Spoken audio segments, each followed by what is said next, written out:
Καλημερίζουμε την κυρία Σέβη Βολουδάκη, Υπουργός Μετανάστευσης και Ασύλου. Καλώς ήρθατε. Καλημέρα. Ο κύριος Δημήτρης Μάτζος, βουλευτής Πασόκ. Ο κύριος Καραμένος, εκπρόσωπος τύπου του ΣΥΡΙΖΑ. Καλημέρα σας, καλώς ήρθατε. Που είναι ο Κώστας Ζαχαριάδης. Πρώην εκπρόσωπος. Εντάξει, άμα είσαι πρόεδρος και εκπρόσωπος μία φορά είναι πάντα. Αστείευαμε και. Και ο κύριος Μάτζος έχει περάσει αυτές τις εκπροσώπου, έτσι. Να τα λέμε αυτά. Όχι, δεν τα... γιατί πήγες να το κρύψεις? Όχι, ποτέ. Λοιπόν, πάμε να δούμε το θέμα. Βέβαια, που μας απασχολεί όλους είναι αυτό το οποίο ακούσαμε και στη συζήτηση εδώ. Ακούτε την αντιπολίτευση να λέει διαρκώς, κυρία Βολουδάκη, ότι η Ελλάδα εμπλέκεται πλέον στον πόλεμο, ενεργά, επί της ουσίας. Με ποιο τρόπο εμπλέκεται στον πόλεμο? Επειδή βοηθάμε την Κύπρο, δηλαδή υπάρχει Έλληνας πολίτης που υποστηρίζει, λέω εγώ, γιατί αυτό να το πούμε όμως ξεκάθαρα, να το πούμε έτσι ακριβώς, όχι γενικόλογα, εμπλέκεται και πώς εμπλέκεται. Υπάρχει λοιπόν Έλληνας πολίτης, ο οποίος υποστηρίζει ότι δεν θα έπρεπε, από τη στιγμή που μας ζητήθηκε βοήθεια από τον Κύπριο πρόεδρο, από την Κύπρο, να στείλουμε ό,τι βοήθεια έχουμε και μπορούμε, έτσι απλώς για να υπάρχει. Νομίζω ότι η κριτική δεν είναι γι' αυτό. Είναι για τη συνολική στάση μας, ότι θεωρούν, όπως λέει η αντιπολίτευση ή κάποια κομμάτια της αντιπολίτευσης τέλος πάντων, ότι είμαστε ένας πρόθυμος σύμμαχος των ΗΠΑ. Αναφανδόν υπέρ του Ισραήλ. Αναφανδόν υπέρ σε όλα τα επίπεδα. Ωραία, ο καθένας μπορεί να λέει πολλά και να λέει και ό,τι θέλει. Εγώ λέω με πράξεις όμως. Τι κάνουμε αυτή τη στιγμή? Δηλαδή, πώς εμείς έχουμε εμπλοκεί στον πόλεμο? Αυτό το οποίο κάναμε, και εγώ είμαι υπέρ και βγαίνω και το φωνάζω και ξαναλέω. Όποιος δεν είναι, να βγούμε να το πούμε, αλλά να το πούμε ξεκάθαρα στον ελληνικό λαό και να ξέρει τις θέσεις μας. Ότι στείλαμε τη βοήθεια την απαραίτητη και θα πάει σήμερα, διάβαζα και ο ίδιος ο Υπουργός Άμυνας με τον αρχηγό Γεθάστη, τον κύριο Χούπη στην Κύπρο. Να το φουντώσουμε λίγο δηλαδή. Αυτό, άρα διαφωνείτε, λέτε ότι δεν θα έπρεπε. Μας ζητήθηκε βοήθεια και εμείς θα έπρεπε να πούμε όχι. Φροντίστε πρώτα απ' όλα να γυρίσουν τα 18χρονα παιδιά της ομάδας μπάσκετ του Άρη από το Ντουμπάι. Δηλαδή, φροντίστε πρώτα για τον επαναπατρισμό των Ελλήνων. Αυτό αφορά όλη την ελληνική κοινωνία. Από ό,τι ξέρετε, δεν γίνονται πτήσεις. Δεν έχει εγκαταλείψει η Ελλάδα, δηλαδή. Κανέναν δεν έχει εγκαταλείψει η Ελλάδα από την πρώτη στιγμή. Όχι, αυτό περιγράφει ο κ. Καραμένος, αν καταλαβαίνω σωστά. Όχι, κύριε Στάθη, λέει ό,τι θέλει.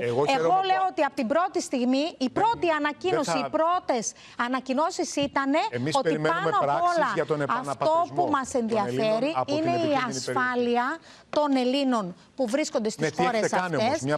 Από εκεί και πέρα, αυτό και των πλοίων. Εγώ καταλαβαίνω, χωρίς να θέλω να τον αρμηνεύω γιατί είναι εδώ, αλλά καταλαβαίνω ότι σας καταλογίζει ότι δεν κάνατε όσα είναι δυνατό να κάνετε για να επιστρέψουν κάποιοι. Όχι, δεν καταλαβαίνω. Έτσι όπως το λέτε, κύριε Καραμέρο, αυτό είναι όμως. Μια απαντήση ζητάμε. Απαντήσεις δεν επιτρέπονται πτήσεις, κύριε Καραμέρο. Ας πάρετε τηλέφωνο. Εγώ είδα και χαίρομαι που βλέπω Ιρανούς πολίτες που έχουν δώσει αγώνα και είναι εδώ 2 και 3 γενιές. Και νέοι άνθρωποι που βγαίνουν και μιλάνε για αυτό το ανελεύθερο καθεστώς. Οι γονείς των απαιχτών της ομάδας μπάσκετ της Θεσσαλονίκης, του Άρη.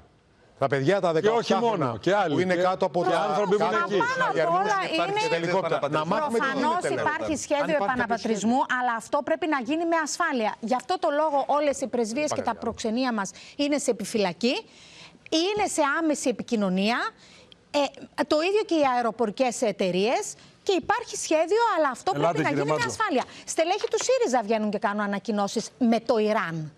Να το σχολιάσουμε και αυτό, έτσι. Λοιπόν, με το Ιράν. Κυρία Κρήτα το λέτε αυτό. Έχει κάνει και μία ανάρτηση και την έχουμε εδώ. Κυρία Βολουδάκη, είμαστε με τους δημοκράτες πολίτες, είτε είναι Αμερικανοί, είτε είναι Ισραηλινοί, είτε είναι Ιρανοί. Δεν είμαστε ούτε με τους μουλάδες, ούτε με τους επιτιθέμενους. Αυτή τη διαφορά καλό είναι να την καταλάβουμε.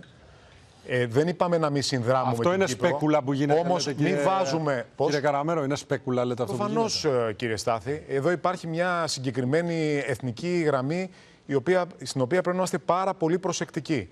Χρειάζεται πολύ μεγάλη προσοχή να μην αυξήσουμε το ρίσκο και την έκθεση της χώρας, προφανώς και της Κύπρου, σε μια γενική ανάφλεξη της περιοχής.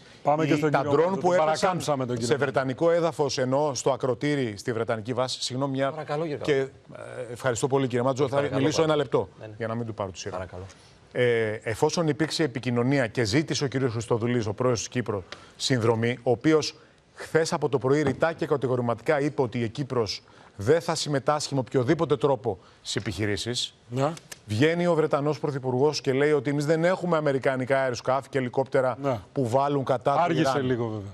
Ναι, άργησε είναι η αλήθεια. Ο κύριος Στάρμερ, ναι. Έχουμε τις απειλές από τους φρουρούς της Επανάστασης. Το να υπάρχει μία δύναμη εκεί, όχι στη λογική του ενιαίου αμυντικού δόγματος, προσοχή, γιατί είδα και αυτές τις διαρροές από πλευράς της κυβέρνησης που τους μάζεψε μετά, καθαρά της συνδρομής για την ασφάλεια της Κύπρου. Αλλά όχι γενικότερης εμπλοκής. Είναι πάρα πολύ επικίνδυνο.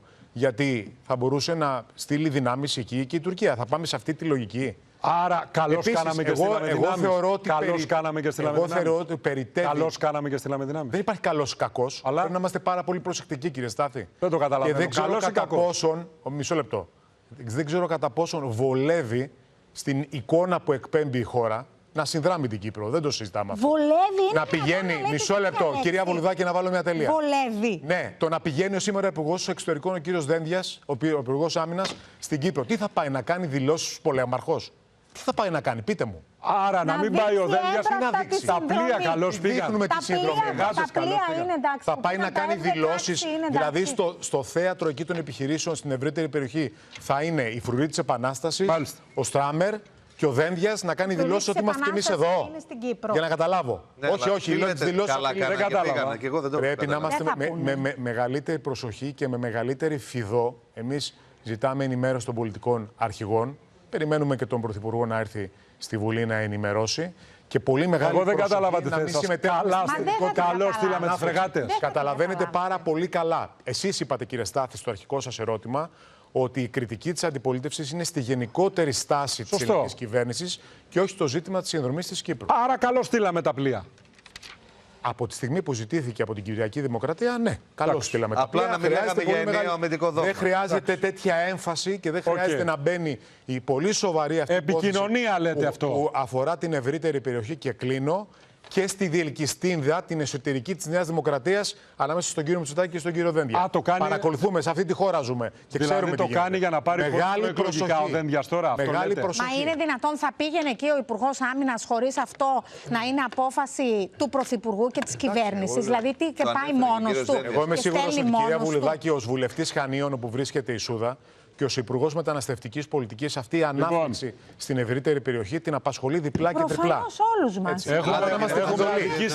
Έχουμε αδικήσει την αξιωματική αντιπολίτευση. Εγώ σταματάω. Και συγγνώμη, κύριε Εντάξει, νομίζω το τελευταίο το οποίο οφείλουμε να κάνουμε είναι να μεταφέρουμε μια κρίση γεωπολιτική πολύ μεγάλων διαστάσεων στην εσωτερική διάσταση της πολιτικής ζωής της χώρας μας ή στην εσωκομματική διάσταση των κομμάτων της χώρας μας. Πρέπει με νηφαλιότητα, σοβαρότητα και ανάλυση των δεδομένων, αφού πρώτα τα δεδομένα τα έχουμε από το πεδίο, να τοποθετούμαστε και να λαμβάνουμε και τις αποφάσεις. Βλέπουμε όμως ότι δεν υπάρχει σύμπνοια. Κοιτάξτε, αυτό είναι θέμα διαπίστωσης και μπορούμε να το συζητήσουμε. Εγώ πρέπει να σας πω ότι σε αντίθεση με άλλες γεωπολιτικές κρίσεις πρόσφατες, τολμώ να πω ότι η δημόσια συζήτηση στη χώρα μας συντελείται και διεξάγεται με ωριμότερους όρους. Αλλά αυτή είναι προσωπική μου διαπίστωση. Τώρα, όσον αφορά στη στάση της κυβέρνησης και στη στάση της χώρας, είναι σαφές ότι το ανελεύθερο και ολοκληρωτικό καθεστώς του Ιράν είναι καταδικαστέο. Το έχουμε πει πολλές φορές και φάνηκε από το ρεπορτάζ σας και όσα μας προσέφερε στη συζήτηση και συνέβαλε η αγαπητή προσκεκλημένη σας. Είναι σαφές αυτό. Είναι ένα καθεστώς το οποίο αποσταθεροποιεί την περιοχή, είτε μέσω του πυρηνικού του προγράμματος και της ανάπτυξής του, είτε μέσω της χρηματοδότησης της τρομοκρατίας. Έχει καταπνίξει συστηματικά τους συμπολίτες του, τους πολίτες του, όπως ακούστηκε. Άρα υπάρχει ανάγκη για δημοκρατική μετάβαση προφανώς στο Ιράν. Αυτό είναι κάτι πραγματικά αδιαμφισβήτητο. Από την άλλη, όλες οι επιχειρήσεις οι οποίες λαμβάνουν χώρα πρέπει να είναι σύμφωνες με το διεθνές δίκαιο. Αυτό είναι μια θέση αρχής για το Πασόκ κίνημα αλλαγής και πρέπει να είναι και για την ελληνική δημοκρατία. Είναι προφανές ότι οι επιχειρήσεις που λαμβάνουν χώρα, που ξεκίνησαν το Σάββατο, είναι χωρίς νομιμοποίηση από τον Οργανισμό Ηνωμένων Εθνών. Αυτό είναι κάτι σαφές. Επίσης, τώρα από εκεί και πέρα τι κάνουμε? Πρέπει να επιστρέψουμε γρήγορα στη διπλωματία. Όσο ιδεαλιστικό και αν ακούγεται, δεν υπάρχει άλλος δρόμος.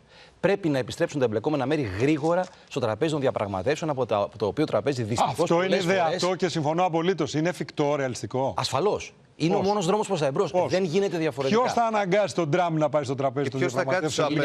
Ποιος θα κάτσει στην απέναντι? Εγώ θέλω να διαφαινόμενο αδιέξοδο. Το διαφαινόμενο αδιέξοδο αυτή τη στιγμή στη Μέση Ανατολή, ο κίνδυνος ανάφλεξης της Μέσης Ανατολής και της Ανατολικής Μεσογείου, ο κίνδυνος εμπλοκής του ΝΑΤΟ, ο κίνδυνος εμπλοκής της Ευρωπαϊκής Ένωσης, ο κίνδυνος του Τρίτου Παγκοσμίου Πολέμου, το πω όσο πιο καθαρά γίνεται, είναι η βασική αιτία για την επιστροφή του Ισραήλ, των Ηνωμένων Πολιτειών της Αμερικής και του Ιράν και της όποιας προσωρινής ηγεσίας του στο τραπέζι των διαπραγματεύσεων για να αποφευθούν τα εφιαλτικά σενάρια. Και εδώ έρχεται ο λόγος της και ο ρόλος της Ελλάδας.